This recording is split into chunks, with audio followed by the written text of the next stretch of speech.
Eu? Tudo bem, Rodrigo? Tudo bem?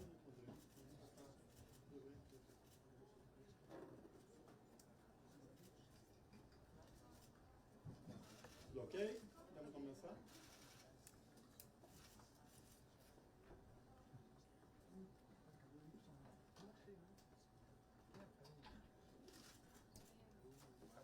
Bem, a finalidade dessa coletiva é nós atualizarmos informações sobre os fatos indesejáveis, graves, lamentáveis, ocorridos ontem na capital do nosso país. Me acompanha o senhor diretor-geral da Polícia Federal, o delegado Andrei, e o senhor diretor-geral da Polícia Rodoviária Federal, doutor Antônio Fernando. Eu, em primeiro lugar, quero afirmar a todos e todas que, graças a Deus, o nosso país caminha para a absoluta normalização institucional com muita velocidade. Hoje, o excelentíssimo presidente da República, Lula, realizou reuniões com os 3 poderes da República, também com os comandantes das Forças Armadas, de modo que tanto no que se refere às instituições civis, quanto no tocante às instituições militares, reina a plena compreensão quanto à importância da proteção da Constituição e da democracia.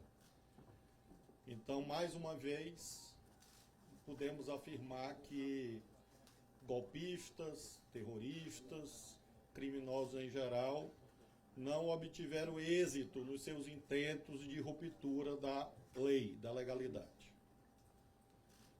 Nós estamos tomando providências complementares para que esta tendência ou esta conjuntura mais positiva do que a de ontem se mantenha. Nós recebemos a colaboração de governadores e governadoras de vários estados, aproximadamente 10 estados, que já enviaram contingentes que foram mobilizados por portaria que eu editei ontem, e vou editar outras, para fortalecimento da Força Nacional. Nós teremos aproximadamente mais 500 homens na Força Nacional, oriundo desses estados, e quero, em nome do nosso governo, do governo federal, em nome do presidente Lula, agradecer a esses governadores e governadoras que, inclusive, estarão daqui a pouco em reunião no Palácio do Planalto. Esse contingente da Força Nacional visa apoiar as providências que nós estamos adotando ao longo dessa semana, sobretudo, como as senhoras e os senhores viram, na proteção à esplanada dos ministérios, Praça dos Três Poderes, e com isso o contingente da Polícia do Distrito Federal, inclusive, poder retornar às suas funções normais. Faço questão também de mencionar que foram realizadas as perícias pela Polícia Federal nos edifícios sede do Poder Executivo, do Congresso Nacional e do Supremo, perícias estas visando a instrução dos inquéritos que estão sendo instaurados no âmbito da Polícia Federal e também para a promoção da responsabilidade civil, ou seja, esses laudos periciais dimensionando os danos, os prejuízos, vão ser remetidos à Advocacia Geral da União para que cobre a indenização de quem perpetrou danos materiais, alguns irreparáveis, em relação aos edifícios sedes e ao patrimônio histórico ali alojado. Além, portanto, da perícia servir para a configuração dos crimes, servirá também para aparelhar as ações de indenização que a Advocacia Geral da União deverá promover, visando a reparação dos danos nos edifícios sede dos poderes. Em relação à tentativa de continuidade dos atos antidemocráticos, nós chegamos a ter ontem, às 22 horas, 9 rodovias federais interditadas. A Polícia Rodoviária Federal agiu imediatamente e não houve resistência, e essas rodovias foram desobstruídas. Em relação a ônibus apreendidos, a Polícia Rodoviária Federal efetuou a apreensão de 40 ônibus, inclusive alguns em deslocamento, que já estavam saindo de Brasília por estradas federais.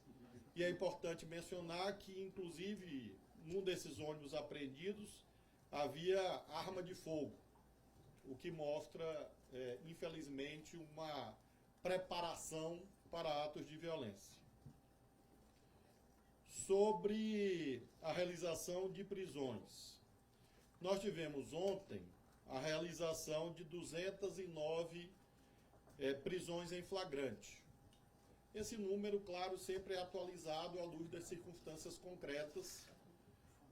Nós tivemos esses 209 e, neste momento, estão sendo ouvidas aproximadamente 1.200 pessoas, totalizando algo em torno de 1.500 detenções, prisões. Em relação a estes detidos, a imensa maioria se encontravam no acampamento situado no setor militar urbano, em Brasília. Ontem houve um entendimento com o Exército Brasileiro. Essas detenções foram feitas hoje pela manhã, ônibus foram disponibilizados para essa finalidade, desde as 6 da manhã. O senhor interventor federal, na Secretaria de Segurança do Distrito Federal, comandou pessoalmente essas operações. E, nesse momento, as pessoas estão na sede da Academia Nacional de Polícia, sendo ouvidos por 50 equipes de Polícia Judiciária Federal. Então, nós temos 50 equipes que estão identificando essas pessoas, ouvindo, e, claro, um encaminhamento jurídico vai ser feito de acordo com os delegados e o próprio Poder Judiciário. Menciono, finalmente, nessa atualização, que nós abrimos o e-mail denúncia@mj.gov.br, denúncia@mj.gov.br, e esse e-mail visa a que a sociedade colabore, além das investigações que estão sendo feitas. Nós já recebemos 13.000 e-mails até o presente momento, e há uma equipe fazendo a triagem para que a responsabilidade penal vá além daqueles que estiveram presencialmente aqui na esplanada. Ou seja, que cheguemos aos financiadores, aos organizadores. Em relação a isto, claro, a Polícia Federal, com os delegados presidentes dos inquéritos, irão tomar as providências, se for o caso, de solicitar prisões temporárias, prisões preventivas. Nós já temos mandados de prisão expedidos para cumprimento e outros tantos, obviamente, serão solicitados pela Polícia Judiciária da União, pela Polícia Federal. E finalizo com a explicação de que há, às vezes, daqui e da colar, uma visão segundo a qual pessoas que não cometeram crimes foram alcançadas pelas medidas coercitivas. A visão que nós temos, e é esta visão que a Polícia Federal está concretizando, é que nós vivenciamos ontem um conjunto de crimes. Nós temos o crime de golpe de Estado, é esse o nome no Código Penal, para que não haja nenhuma dúvida. Nós vivemos o crime de tentativa de abolição violenta do Estado Democrático de Direito. Tivemos crime de dano, inclusive qualificado, porque é patrimônio público, inclusive patrimônio tombado pelo patrimônio histórico. Tivemos associação criminosa, tivemos lesões corporais, inclusive em relação a profissionais de imprensa que foram atacados, e nós queremos nos solidarizar com eles. E este conjunto de crimes faz com que haja, portanto, múltiplas possibilidades de responsabilidade. Quem tiver dúvida, vá ao artigo 29 do Código Penal, que é o artigo que trata do modo como uma pessoa é identificada como coautor ou partícipe de um crime.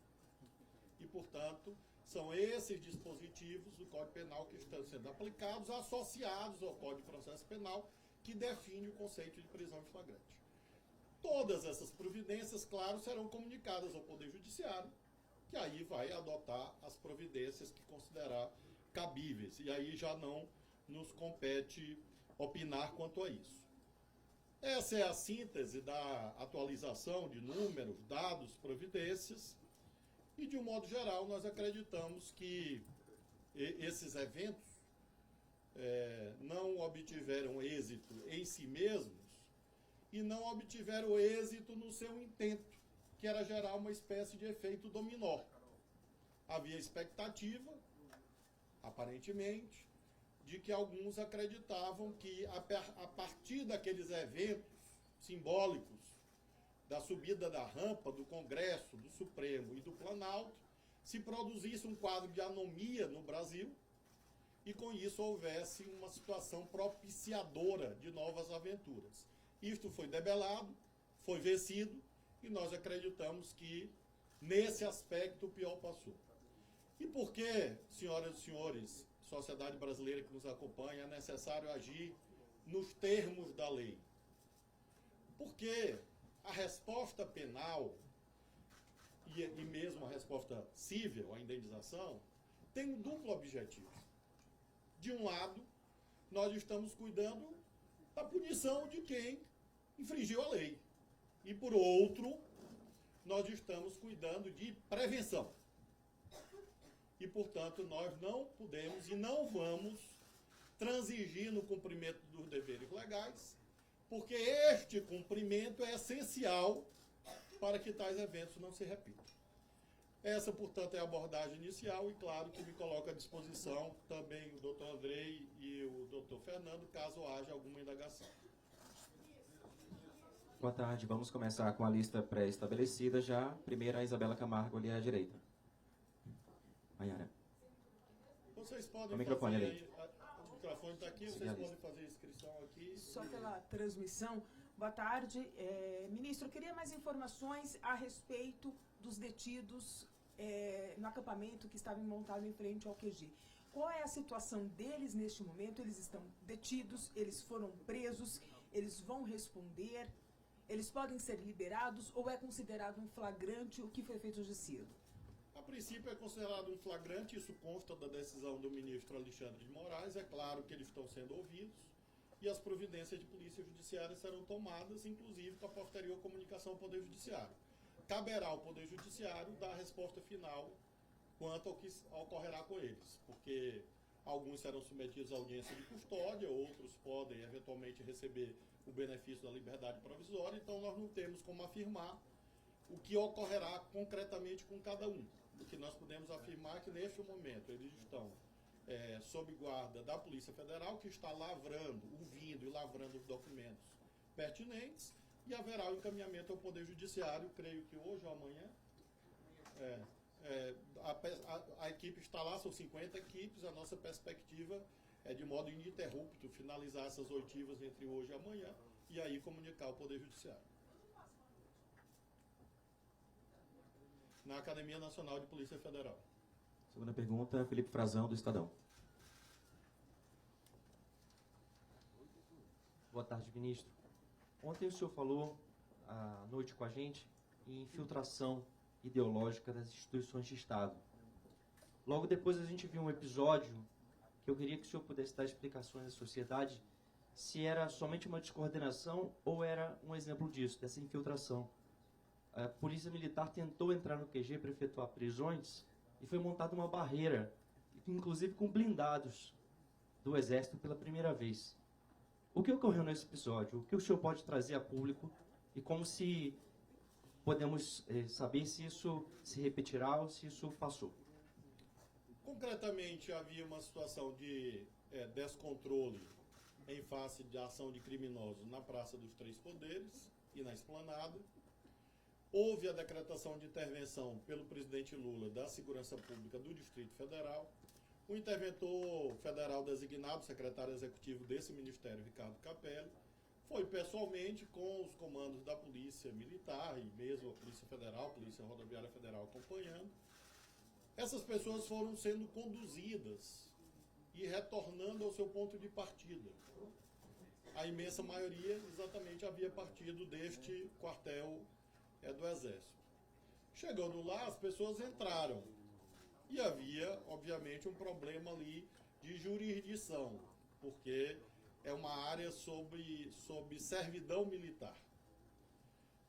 Foi necessário, e nós fizemos a ida minha, do ministro Rui e do ministro Múcio, ao comando do Exército, reunimos com o senhor comandante do Exército e também com o senhor comandante do Planalto, e houve um entendimento ali institucional de como seriam feitas as detenções e prisões. E isto foi feito na manhã de hoje, a partir das 6 horas da manhã, de modo que nós consideramos esse episódio como superado. Eu lhe diria que é algo próprio de um momento de dificuldade, de crise, em que foi necessário exatamente esse ajustamento entre a jurisdição civil, que nós comandamos, e a jurisdição militar, que o senhor comandante do Exército comanda. Nós chegamos lá, eu creio que já por volta de 23 horas, e houve um entendimento administrativo, e esse entendimento administrativo foi cumprido na manhã de hoje. E nós consideramos que essa solução foi boa e resolveu o principal, que era garantir que essas pessoas fossem levadas à Polícia Federal para serem ouvidas, e aí então haver o esclarecimento da responsabilidade penal. Tainá Farfã, da CNN. Ministro, boa tarde. A gente já vê que está sendo encaminhada uma responsabilização ao governador do Distrito Federal, Ibanez Rocha, ele já foi afastado do cargo. Tudo isso que está acontecendo serve de exemplo para outros governadores. Eu também queria saber da parte que toca ao senhor. Algo poderia ter sido feito antes para evitar que a gente passasse por tudo isso e visse esse estrago que a gente acompanhou nos 3 poderes? Na esfera federal, não, por questões jurídicas. Por exemplo, a Polícia Federal é a polícia judiciária, ela não é uma polícia ostensiva. Não cabe a ela fazer patrulhamento da esplanada. Ao Exército, às Forças Armadas, é impossível agir se não houver a decretação da chamada GLO. A Polícia Rodoviária Federal, obviamente, não poderia ter atuado. O contingente da Força Nacional disponível foi mobilizado. Ele estava atuando e atuou, inclusive, na crise. O que nos cabia, constitucionalmente, à luz do artigo 144 da Constituição, foi feito. Ou seja, reuniões preparatórias com o governo do Distrito Federal, que é quem tem a competência de fazer a chamada garantia da ordem pública. Então, em relação às atribuições do governo federal, nós não podemos presumir que um governo estadual qualquer, um governo local qualquer, vai falhar no cumprimento dos seus deveres. O que ocorre é que, quando o governo local eventualmente falha, que foi o que ocorreu ontem, aí sim o governo federal pode e deve agir, como foi feito, especialmente com a intervenção federal.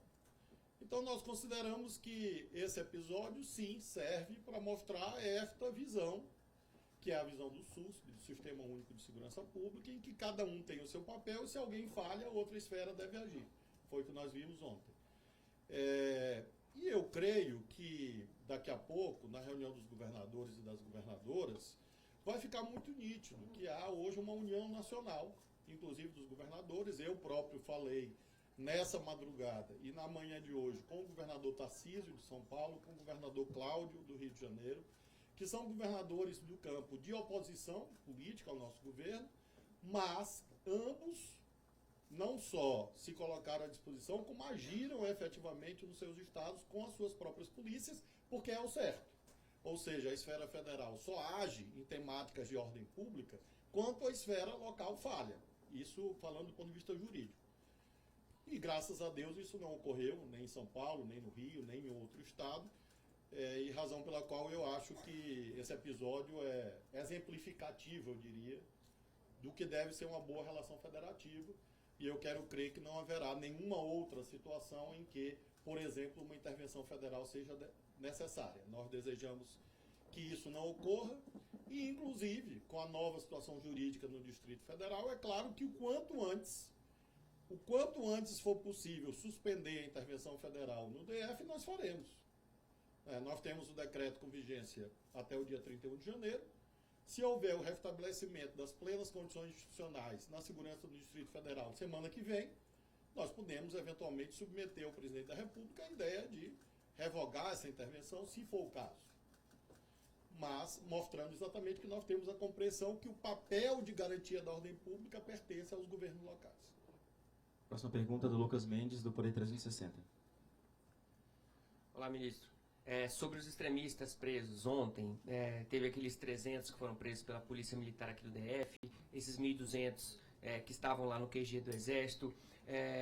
Qual que vai ser o rumo dessas investigações? Isso vai ficar sob a responsabilidade das autoridades aqui do DF ou vai ter atuação da Polícia Federal, com processos correndo, inclusive, lá no Supremo Tribunal Federal?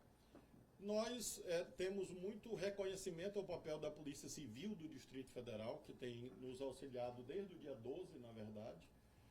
Mas ontem não há dúvida que se cuida de incidência do artigo 109, inciso 4º da Constituição, ou seja, de crimes que afetaram bens da União, bens federais, além de serem crimes políticos, e por isso mesmo, progressivamente, todos os inquéritos migrarão para a condução da Polícia Federal. Além dos inquéritos que já existiam antes, nós teremos hoje, provavelmente, a instauração, hoje ou amanhã, de 3 novos inquéritos. Houve a instauração de um relativo exclusivamente, antes ainda do domingo, relativamente ao Supremo, ataques pretéritos ao Supremo, e agora nós teremos o desdobramento em 3 novos inquéritos, um para os ataques ao Congresso, outro para os ataques ao Palácio do Planalto e outro para os ataques ao Supremo Tribunal Federal. De modo que serão 3 inquéritos conduzidos pela Polícia Federal, e no curso desses inquéritos que haverá a investigação sobre os financiadores, sobre os instigadores, sobre os autores intelectuais, e haverá, como mencionei há pouco, eventualmente novos pedidos. Aí não mais de prisão em flagrante. É importante distinguir e lembrar isso, coisa que as senhoras e os senhores sabem, mas é importante frisar. A situação de flagrância se esgotou. E agora nós estamos tratando de outros 2 tipos de possíveis prisões. Prisões temporárias, que são prisões para aprofundar as investigações, 5 dias, a princípio, ou prisões preventivas, para garantia da ordem pública e assegurar o cumprimento da lei penal, garantir investigação, nos casos mais graves, e isso, obviamente, será um exame conduzido pelo delegado Andrei e pelos delegados que presidirão os inquéritos. Eduardo Gai, Agência Estado. Boa tarde, ministro. Circula a informação de que alguns dos presos disseram nos depoimentos que foram, de fato, financiados. O presidente Lula ontem levantou até a hipótese de ser gente do agro, que ele chamou até de um agro maldoso aí, que estaria envolvido nesse financiamento. Já é possível dizer de que forma setores do agronegócio se envolveram no financiamento de atos antidemocráticos e golpistas no Brasil? Obrigado. Não é possível ainda distinguir nitidamente responsabilidades quanto ao financiamento. O que é possível afirmar cabalmente é que havia financiamento. Nós temos a relação de todos os contratantes dos ônibus. Todas essas pessoas serão chamadas a prestar esclarecimentos, porque são pessoas que contrataram ônibus que não eram para excursões turísticas. Então, essas pessoas, nós temos a relação, a Polícia Rodoviária Federal forneceu à Polícia Federal, e todos aqueles que contrataram ônibus que vieram a Brasília nesse período serão chamados a prestar esclarecimentos, e esse é o primeiro caminho para primeiro em relação aos ônibus e a esses eventos de domingo, para a identificação dos chamados financiadores. O que eu posso afirmar cabalmente que sim. É claro que alguns daqui e da colar fazem esse tipo de comentário, e eu particularmente prefiro, primeiro, não me intrometer em investigações que competem à Polícia Federal e não ao Ministro da Justiça, e segundo, acho que é precoce, porque pode revelar alguma ideia de generalização. Que há pessoas, infelizmente, como o presidente Lula mencionou, pessoas vinculadas a este segmento econômico que participaram, isso é inequívoco. Mas isso não significa, obviamente, nem o presidente Lula disse isso, uma generalização. O que eu posso acentuar, frisar, realçar, é que seja quem for os financiadores, eles serão chamados à responsabilização penal e civil. Bela Macedo, da TV Record. Peço que levante a mão, por favor. Aqui. Ministro, boa tarde. Eu queria saber se houve alguma falha de comunicação entre as inteligências das corporações ou se houve inação da PM em algum momento que possibilitou essas invasões aos palácios. Nós tivemos a configuração de um quadro em que, anteriormente a esses eventos, havia uma avaliação geral de que eles seriam eventos em que não ocorreriam atos de violência. Esta foi a avaliação, não obstante existente. O delegado Andrei participou de uma reunião nos representando, acho que na quinta ou na sexta-feira, e foi firmado um entendimento operacional, e que incluía que pessoas não entrariam na esplanada dos ministérios, e que haveria um bloqueio, à semelhança do que houve em outros momentos. Infelizmente, houve uma avaliação, repito, das autoridades locais, a quem compete zelar pela ordem pública, de que seria possível, na última hora, mudar o planejamento. E esse planejamento foi modificado. E isto ensejou que essas pessoas descessem até próximo ao Congresso Nacional, e em seguida o descontrole que as senhoras e os senhores verificaram. É possível, nesse instante, dizer se foi um erro ou se foi um crime? Não, não é possível. E por vício, ou no caso virtude de formação, eu não posso, eu sou a última pessoa no meio desse processo que posso emitir juízos de valor precipitados. Então eu faço questão de dizer objetivamente, o planejamento estava errado à vista da situação.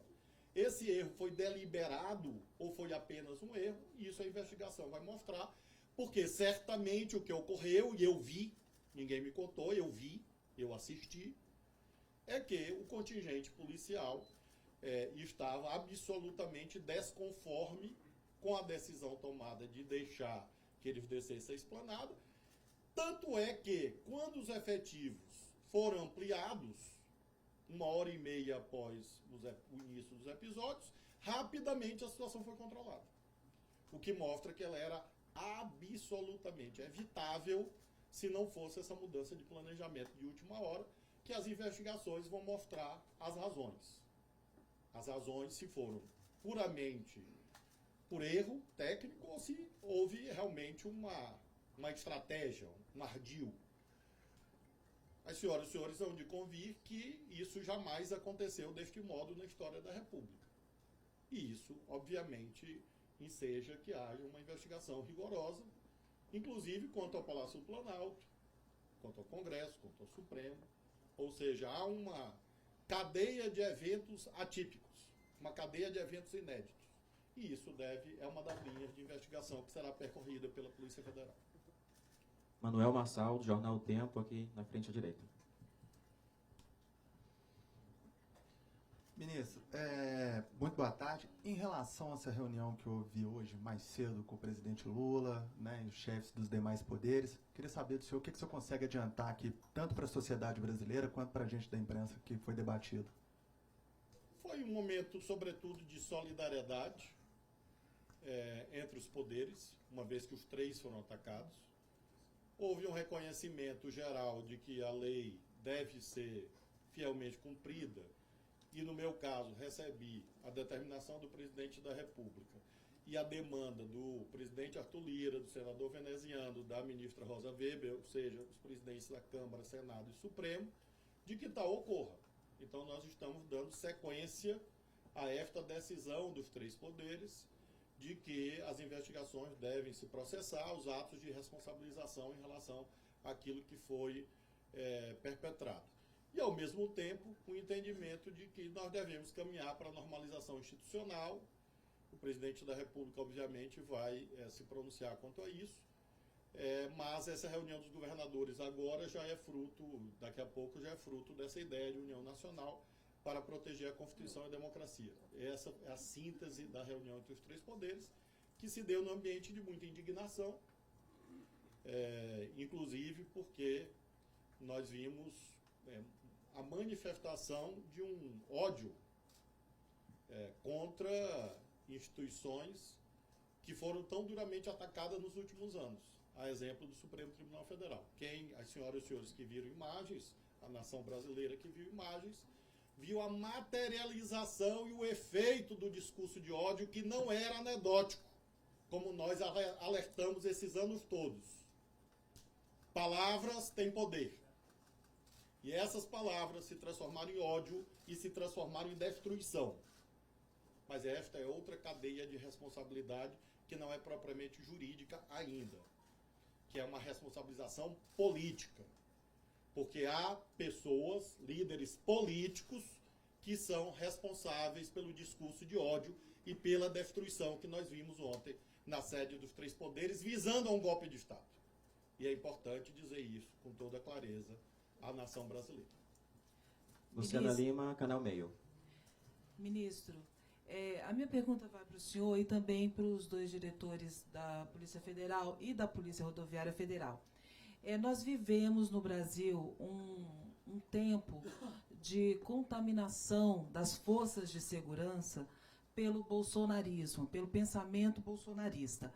E aí, nesse sentido, eu gostaria de saber do senhor como que o senhor avalia essa situação agora, se o governo federal vai poder contar com essas forças para coibir esse tipo de acontecimento, como foi o do domingo. A gente viu, por exemplo, a Polícia Rodoviária Federal sendo envolvida na época da eleição, né, na obstrução de ônibus e aquela situação em que não foram punidos outros problemas, e isso foi se perpetuando. Então, eu queria saber dos diretores se é possível contar com o efetivo das duas polícias.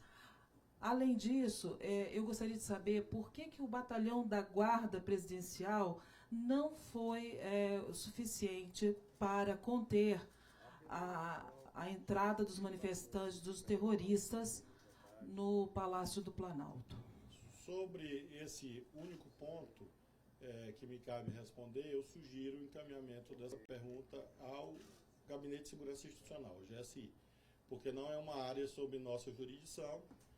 Com certeza eles saberão dar a explicação técnica para este fato. Realmente eu não tenho dados para poder me pronunciar quanto a isso. Sobre a PF e a PRF eu vou passar aqui. Bem, sobre a PRF, esses eventos do dia 30 geraram procedimentos disciplinares que estão em andamento.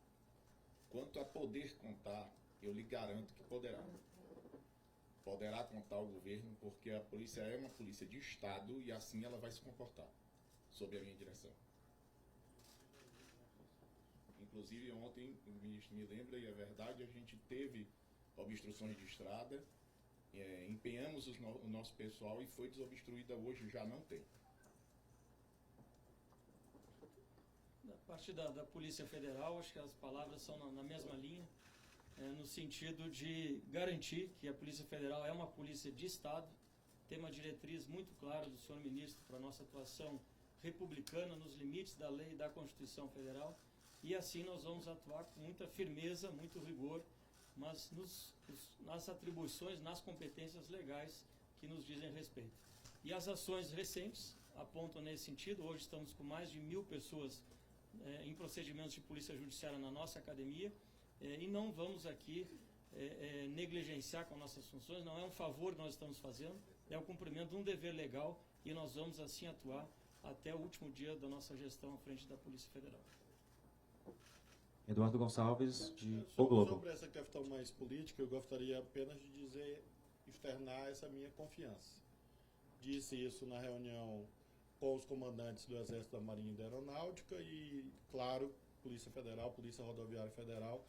Eu diria que nós vivemos um momento muito difícil ontem, um teste, talvez um estresse institucional inédito na vida brasileira, mas que foi ultrapassado.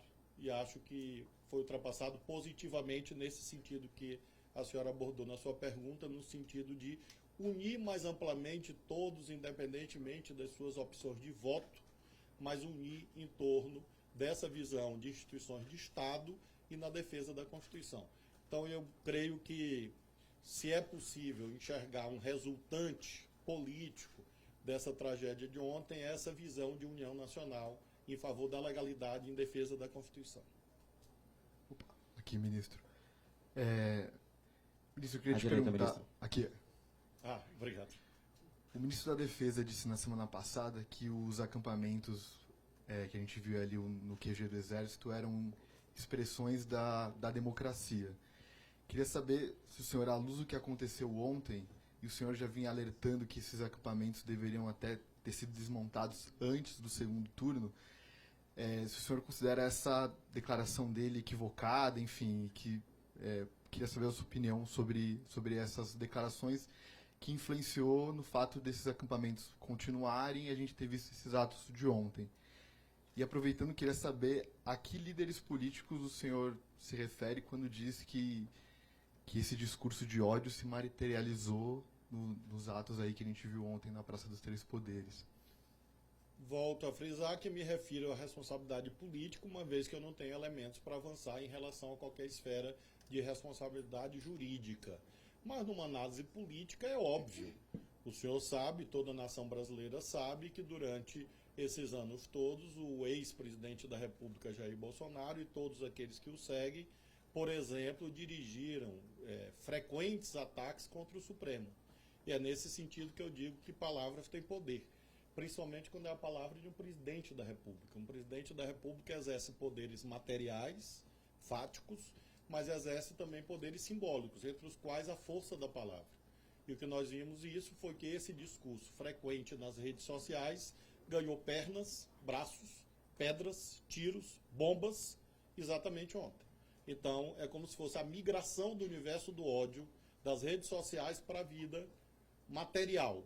E o resultado não é bom. Assim como nas redes sociais não é bom, vimos ontem que não é bom. E Deus abençoou ontem o Brasil, porque nós não tivemos nenhum morto. Apesar da irresponsabilidade criminosa de quem instigou, financiou e praticou. Bênção de Deus sobre o Brasil. Nós vivemos ontem o Capitólio brasileiro, com uma diferença. Duas. A primeira, não houve óbitos. E segundo, tem mais presos aqui do que lá. E com muita velocidade. O que mostra que as instituições sobreviveram a esse estresse a que foram submetidas. Mas não tenham dúvida que nós vivemos ontem o Capitólio brasileiro. E nós conseguimos mostrar uma resposta que deve fazer com que os que têm fé como eu agradeçam a Deus e que a nação se orgulhe das suas instituições porque resistiram a este vil ataque. Ataque político. É a isto que eu me refiro. Em relação ao ministro Zé Múcio, eu quero fazer aqui uma veemente defesa da correção, da lealdade, da sinceridade do ministro Múcio ao comandar uma das áreas mais difíceis do governo. Difícil pelas circunstâncias e pela história brasileira. E o ministro Zé Múcio optou por um caminho de diálogo com as instituições militares. E ele não pode ser condenado por isto, na minha ótica. O resultado, depois, pode levar a julgamentos precipitados. Eu prefiro acreditar que o ministro Múcio, nas condições difíceis em que ele atua, fez o máximo com sinceridade e com lealdade. E o fato, senhoras e senhores, é que as Forças Armadas brasileiras, até aqui, se mantiveram fiéis à legalidade democrática. E isto é um evento que deve também ser saudado e homenageado pelos democratas no nosso país. E esse foi o espírito da reunião com os comandantes. Então, de um modo geral, eu diria que o pior passou. E cabe às senhoras e senhores, claro, e à nação brasileira fazer os seus julgamentos políticos. Mas a minha visão não é nesse sentido de martirização do ministro Múcio como sendo o grande vilão desse processo. Eu não compartilho dessa visão e tenho, ao contrário, solidariedade ao ministro Múcio, o que não significa concordância integral com as opiniões dele. Porque, obviamente, as pessoas são diferentes e montar uma equipe de governo é como qualquer instância da vida, em que há diversidade e há pluralidade. Mas eu acho que não pode ser posta em dúvida a sinceridade, a lealdade e a correção do ministro Múcio. Ariane Bittencourt, TV Record, Record News, ali à direita, ministro. Boa tarde a todos. Ministro, queria insistir na questão das pessoas que estavam no quartel-general do Exército. O senhor disse que boa parte dos detidos ontem estavam acampados, que agora essas pessoas, inclusive, que foram removidas do acampamento, foram para a academia da PF. Agora, o que eu queria entender é quais são os próximos procedimentos. Se existe respaldo legal para que essas pessoas sejam ou se mantenham detidas e se existe um preparo por parte do governo federal para um risco de novas mobilizações, de novos acampamentos serem montados, não só aqui em Brasília, mas também em outros estados. Em relação à situação política, nós acreditamos que essa união entre os poderes, com as instituições militares e os governadores, tudo isso se traduzindo em 3 reuniões no dia de hoje, 2 que já ocorreram e uma que ocorrerá, é suficiente para debelar novos riscos imediatos. Não significa dizer que o extremismo desapareceu na sociedade brasileira. A sua pergunta é muito útil para que eu possa afirmar isto. Infelizmente, nenhum de nós pode vaticinar, cravar e afirmar cabalmente que o extremismo foi varrido. O que nós podemos dizer, sim, é que o extremismo foi mais uma vez derrotado. E ele, de algum modo, ficará por aí latente, e nós esperamos que ele progressivamente se conforme aos trilhos da legalidade e as pessoas esperem a eleição de 2026, quando poderão votar em quem eles quiserem.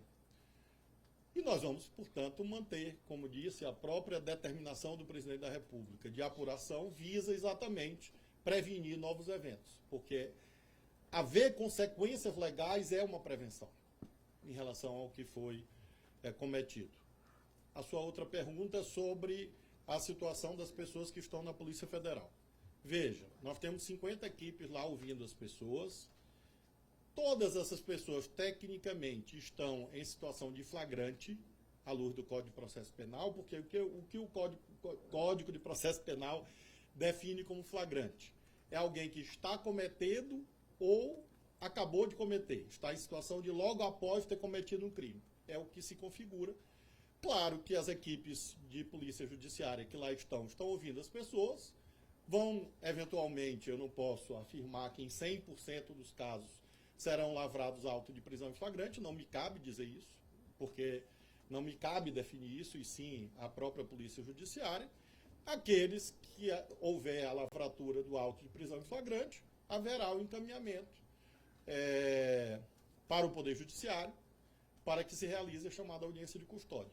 Então, basicamente, são esses os passos previstos. Na audiência de custódia, nós temos 3 cenários. Materialmente, a rigor 2. As pessoas serem soltas por decisão judicial. Outro cenário é que essas prisões em flagrante podem ser convertidas em prisões preventivas. E isso é uma decisão do Poder Judiciário. Então, basicamente, os próximos passos são terminar as oitivas, lavrar os autos de prisão em flagrante no que for necessário, lavrar, e encaminhar ao Poder Judiciário. Breno Pires, Revista Piauí, no canto à direita. Boa tarde, ministro.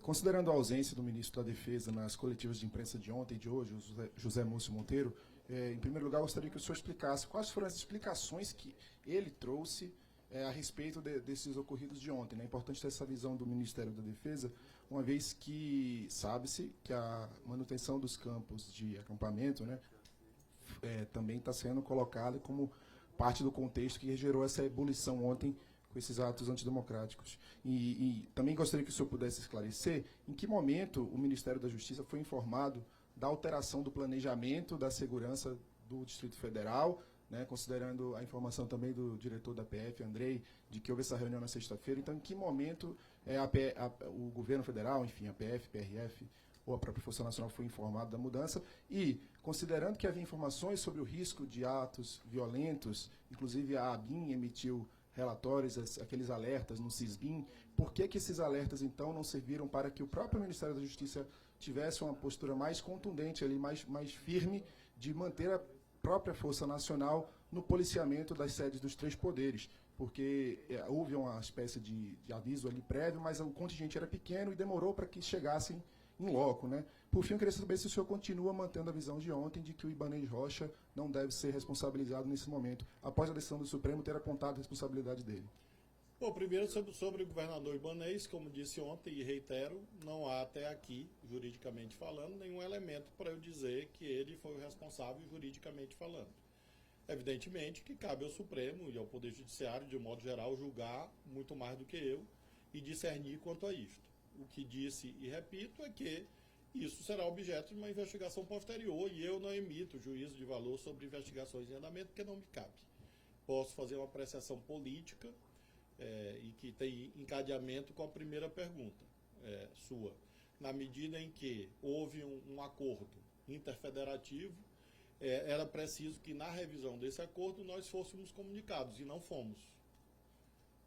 Na verdade, nós soubemos dessa revisão por matérias de imprensa e posteriormente, já na manhã do domingo, eu próprio questionei o governo do Distrito Federal quanto a essa mudança que eu tinha tido notícia extraoficial. E infelizmente houve esta revisão que se mostrou equivocada. Em relação à atuação do Ministério da Justiça, como já tive a oportunidade de esclarecer a Tainá, é que nós temos os nossos limites institucionais. Por exemplo, eu não posso botar a PRF na esplanada, eu não posso botar a Polícia Federal na esplanada, eu não posso pedir ao Exército ir para a esplanada. É impossível. A Força Nacional estava lá com todo o contingente disponível em Brasília. Todo estava lá. Que eram aproximadamente 140 homens. Mas, e eu, inclusive, anunciei isso no Twitter, acho que no sábado, na sexta ou no sábado, quando se avolumaram, aí sim, as notícias, alertas, etc., eu noticiei isso no meu Twitter, ou sexta ou sábado, acho que foi sábado. E a Força Nacional estava presente. E atuou. Eu vi. Agora, obviamente, uma atuação insuficiente diante da lacuna que se produziu pela revisão do planejamento do Distrito Federal. Ou seja, nós montamos a nossa atuação a partir de uma premissa. Qual era a premissa? Que ninguém entraria na esplanada. Esta premissa foi revista antes e já não havia, obviamente, condições de nós mobilizarmos outros contingentes como mobilizamos e eu não poderia cometer nenhuma ilegalidade. Esse é o meu limite institucional. A Polícia Federal não é uma polícia ostensiva. Se eu determinar e o doutor Andrei quiser cumprir, os colegas dele podem não querer cumprir. Então, nós tínhamos um agrupamento pequeno, que é o COT, o Comando de Operações Táticas da Polícia Federal, que protegeu o Supremo. COT, da PF, que é um grupo de operações táticas. Mas é um agrupamento pequeno, por quê? Porque nós não somos polícia ostensiva. A PF é a Polícia Judiciária da União.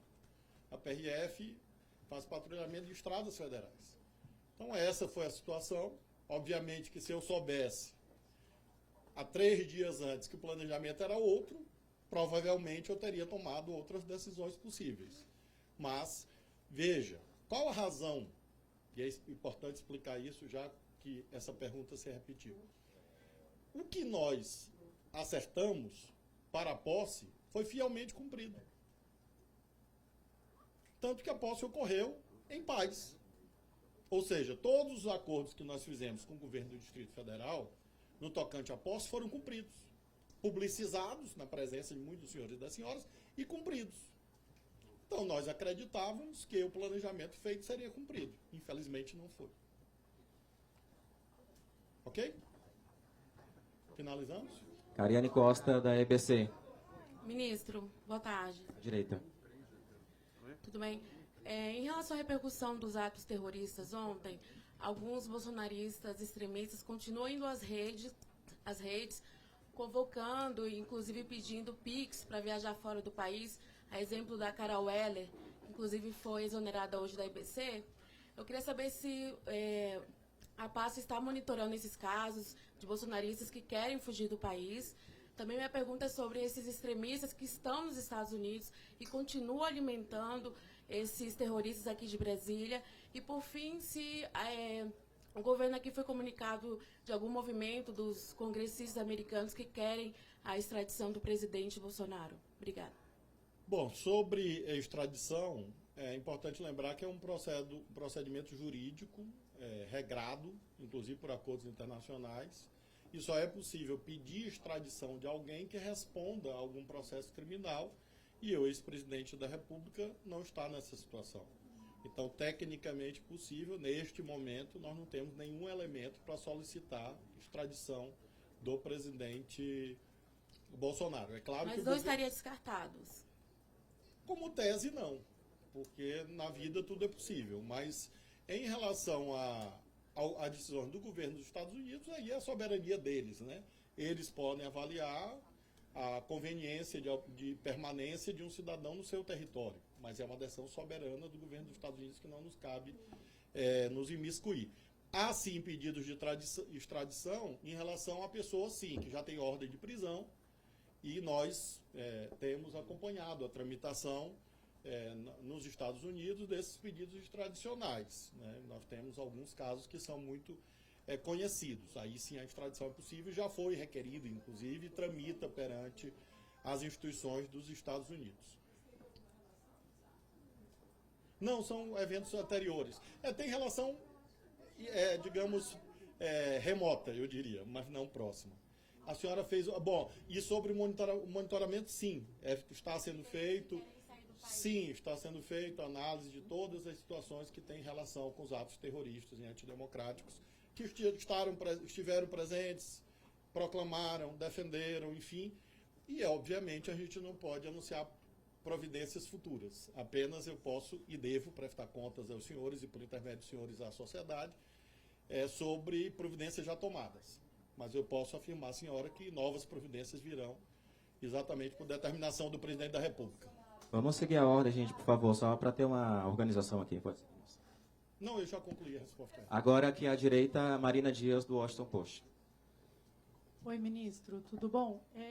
O senhor estava falando das reuniões de sexta-feira para coordenar as ações na Esplanada, também falou que isso foi mudado e o senhor não foi avisado, mas eu queria tentar voltar um pouquinho e entender em que momento o governo monitorou ou foi avisado ou teve informação de que o risco do ataque estava perto, estava próximo. Quais eram essas informações, como vocês obteram e se os senhores sabiam que era domingo, porque desde o dia 3 de janeiro, pelo menos, está circulando nas redes sociais uma convocação para domingo, a 1h30, a invasão dos prédios na Praça dos Três Poderes. Eu queria entender em que momento o governo teve essa informação, da onde veio e se vocês sabiam que ia ser domingo. Na verdade, essas convocações vêm se repetindo pelo menos desde o segundo turno. As senhoras e os senhores são testemunhas já de dezenas dessas convocações para dezenas de eventos em vários momentos.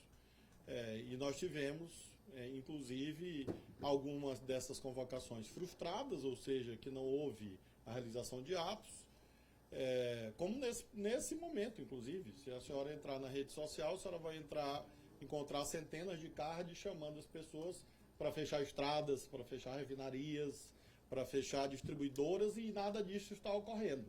Então, nós não podemos nos guiar apenas por postagens na internet.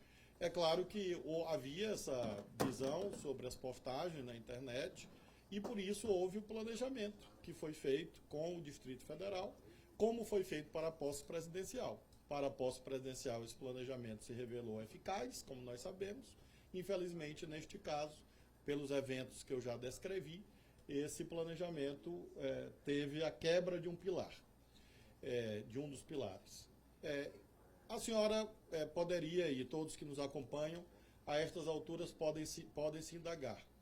Essa sequência de fatos atípicos derivou de que exatamente? É isso que a investigação vai mostrar.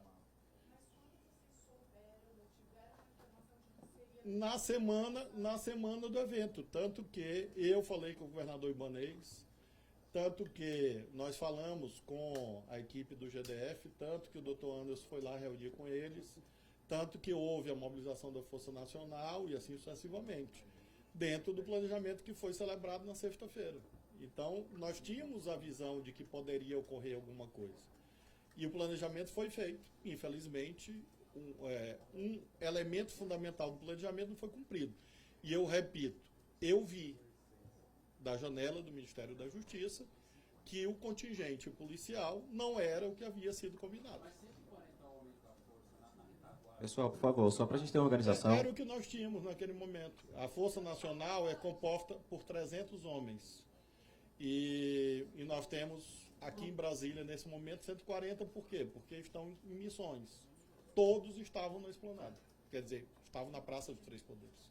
E agiram. além do COT da PF. Essa é uma questão que vai ser objeto de apuração no âmbito do GSI, porque é óbvio que o Exército Brasileiro tem as suas atribuições, entre as quais a proteção dos palácios presidenciais, Planalto, Alvorada, Jaburu e Granja do Torto. Esses 4 palácios estão permanentemente sob proteção do Exército. Aí eu sugiro que em outro momento o GSI seja demandado. Eu não posso responder pelo GSI porque nós não participamos disso, não nos cabe. Mais 3 perguntas aqui, ministro. A Júlio Mosquera, TV Globo. Boa tarde, ministro. Boa tarde a todos. Primeiro, ministro, eu gostaria de saber, o senhor falou que alguns mandados de prisão foram expedidos. Eu gostaria que o senhor poderia dizer quantos e se eles envolvem os financiadores, todo esse processo. Aliás, eu gostaria que o senhor detalhasse um pouco mais como é que está sendo feito esse trabalho. Há muito tempo os financiadores vêm agindo, todos sabem disso, eles são fundamentais para manter essa cadeia viva e eles são os grandes responsáveis pelo que aconteceu ontem. E queria também que o senhor me dissesse se existe algum trabalho ou se o interventor está pensando em fazer a substituição do comando da Polícia Militar e da Polícia Civil aqui. Se esse trabalho já está sendo encaminhado para a escolha de um novo nome, como é que é isso?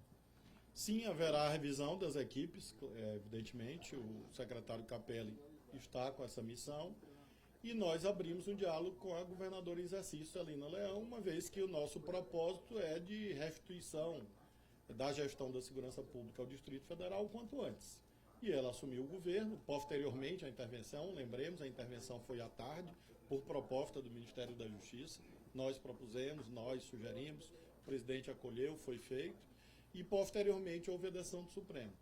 Então, haverá uma revisão, claro, sobretudo na Polícia Militar, e isso está em curso, e deverá partir também de um entendimento com o governador em exercício para que haja essa normalização da relação da política de segurança no Distrito Federal, que não envolve apenas os eventos do domingo. Nós estamos falando da segurança do Distrito Federal como um todo, que envolve inclusive os atos cotidianos nas cidades satélites, por exemplo. Em relação aos financiadores, lembro, as senhoras e senhores, faço questão de lembrar isto. Nós estamos lidando com isto desde antes da posse presidencial. Porque é muito simples chegar e dizer, bom, houve uma minimização do que ocorreria? Não, nós nunca minimizamos. Tanto que sempre agimos. Tanto que há pessoas presas, inclusive financiadores.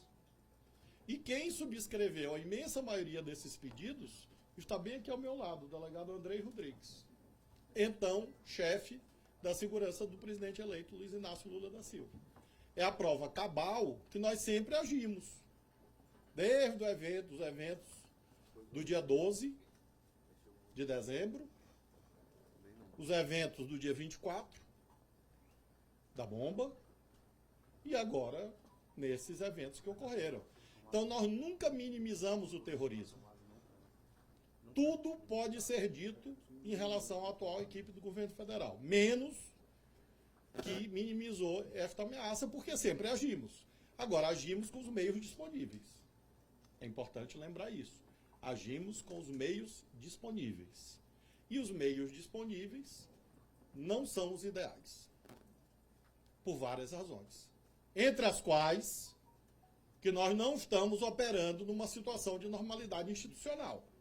Ou alguém tem uma visão diferente quanto a isso? Porque houve, obviamente, a inoculação de valores exóticos na sociedade, entre as quais nas instituições do Estado. As fotos estão aí, senhoras e senhores. As imagens estão aí. Não precisa eu dizer. Basta consultar a internet. E é nessas condições difíceis que nós atuamos. Atuamos com firmeza desde o dia da diplomação presidencial. Desde aquele dia. E o que ocorreu no dia da diplomação presidencial? Uma prisão. Não foi isso? E esta prisão foi solicitada por quem? Por nós. Então nós estamos agindo, a bem da verdade, desde antes da posse. contra o terrorismo. E vamos continuar agindo. Inclusive, com relação a novos pedidos de mandado de prisão temporária e preventiva. Nós temos mandados ainda abertos de pessoas que participaram do ataque do dia 12 de dezembro. Nós temos mandados relativos ao dia 24 e nós temos novos mandados que já se referem aos eventos de ontem, que estão para cumprimento na Polícia Federal. E outros mandados serão solicitados ao Poder Judiciário de prisão preventiva e de prisão temporária, de acordo com o caso concreto. E o delegado Andrei, bom, eu não sei quantificar, mas passa de uma dezena essas alturas de mandado. Sim, sim, pessoas que de algum modo participaram dos atos de ontem já têm mandado de prisão expedidos. Penúltima pergunta, André Barrocal, da Carta Capital. Aqui à direita, ministro. Todos os procedimentos com todos os agentes públicos serão instaurados na esfera administrativa. Todos. Todos que estão em imagens, todos estão identificados, agentes das forças militares, forças policiais, etc. Tudo isso está sendo feito. E como eu disse, eu tenho, Mariana, um limite numa coletiva. Eu só posso falar do que está acontecendo ou já aconteceu, do que vai acontecer. Obviamente, eu não posso falar por duas razões. Uma de eficácia, a outra porque tem coisa que eu não sei. Ministro, boa tarde. André Barrocal, da revista Carta Capital. Eu queria entender melhor essa reunião da semana passada, que me parece importante na cadeia de eventos aí. Ela foi exatamente quando? Quinta ou sexta-feira? Segunda pergunta, quem eram os representantes do GDF? Terceira, o objetivo era tratar do rescaldo do esquema de segurança da posse ou para eventos deste final de semana, 7 e 8 de janeiro? E última pergunta, por que o senhor diria que o governador afastado insistiu em nomear Anderson Torres para secretário de Segurança Pública? Eu vou pedir para o delegado Andrei, que esteve na reunião, narrar como foi a reunião e depois eu respondo a pergunta mais política. Essa reunião foi na sexta-feira. No sábado eu tive um novo encontro com o secretário de Segurança, subsecretário de Operações, representante do comandante-geral da Polícia Militar, diretor-geral da Polícia Civil, lá no Centro Integrado de Operações da Secretaria de Segurança, onde então o planejamento que o ministro já comentou foi apresentado nas condições semelhantes àquelas postas para a cerimônia de posse do presidente no dia 1º de janeiro, o que nos dava tranquilidade e segurança de que tudo transcorreria dentro da normalidade, haja vista, né, o êxito da operação da posse. Então esses são os detalhes dessa reunião. Ou seja, deixe claro, ele está perguntando o objetivo. O objetivo dessa reunião, assim como houve outras reuniões anteriores, é de fazer exatamente um repasso daquilo que estava planejado. Cada agência que ali estava representada, bombeiros também, Detran, poder identificar no planejamento global qual é o seu papel, qual é a sua atuação no contexto da operação. Então, nós, Polícia Judiciária, Polícia Militar, policiamento ostensivo, bombeiros com SAMU, com assistência, o trânsito da Detran regulando o trânsito, enfim, cada instituição cumprindo o seu papel institucional e legal. Então, esse era o objetivo. Ele quer saber se era para o planejamento do domingo. É isso que a gente quer saber. Planejamento do domingo, exato. Eu acho que o ministro já comentou sobre isso, né, e as redes sociais já falavam por si sobre isso.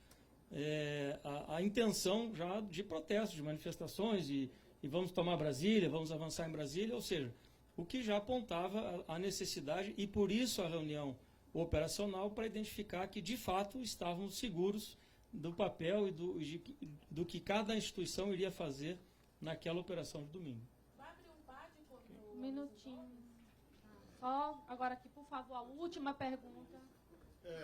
Perdão. Bom, sobre o Dr. Anderson, agora ex-secretário de Segurança do Distrito Federal, todas as senhoras e os senhores viram as condições em que houve tal recondução. Não haveria incidência de uma portaria que eu havia editado, e é um tema, obviamente, a ser indagado ao governador Ibanez. Eu não posso afirmar as razões pelas quais ele insistiu na nomeação do delegado Anderson. O fato objetivo é que ele insistiu e, no momento dos eventos, o delegado não estava no comando do sistema de segurança do DF. outras perguntas aí, realmente só o governador Ibanez poderá eventualmente responder. Pronto, aqui a última pergunta agora aqui o colega Rodolfo Lago, daqui do Congresso em Foco. Tudo bem, ministro? Boa tarde. No contexto da intervenção federal, o interventor Ricardo Capelli, ele irá proceder a algum tipo de procedimento interno de investigação para apurar a eventual omissão da Polícia Militar e das Forças de Segurança locais? E ainda com relação à intervenção, as medidas de contenção da circulação aqui na esplanada e tal, elas ficam mantidas e mantidas até quando? Bom, sobre a responsabilidade administrativa, sim, ele tomará, já deve estar tomando essas providências. É claro que, neste momento, o interventor federal na segurança do DF está na Academia Nacional de Polícia, na verdade, desde 6 horas da manhã ele estava no setor militar urbano, e eu acompanhando. A execução das medidas relativas ao flagrante da noite de ontem, e continuadamente o secretário Capelli se encontra exatamente na Academia Nacional de Polícia, junto com a Polícia Federal, verificando a conclusão desses procedimentos a que fiz alusão. Mas é claro que a responsabilidade administrativa ocorrerá. E o senhor perguntou ainda sobre... As medidas de contenção serão progressivamente assumidas por este contingente novo da Força Nacional, que está chegando ao longo do dia de hoje e de amanhã, enviado pelos estados. Então, progressivamente a Força Nacional vai manter essa segurança ostensiva por algumas semanas, na esplanada, enfim, e a Polícia do DF voltando, portanto, às suas missões ordinárias, normais, e vamos manter isso por algumas semanas. Agora, a dinâmica dos fatos que vai dizer se são 3 dias, ou uma semana, ou um mês. A ideia, não houve ainda a remoção dos danos, porque há perícias em curso, né? E as provas periciais, e fotos, enfim, mas logo tudo isso vai ser restabelecido, e o desejo, o secretário Capelli vai anunciar isso, é restabelecer o quanto antes o tráfego na esplanada. Pronto, muito obrigada. Senhoras e senhores, muito obrigado, viu? Boa tarde a todos e todas. Só um minutinho aqui, aguardar o Vinícius sair da... Não tem. Espera aí. Da TIC.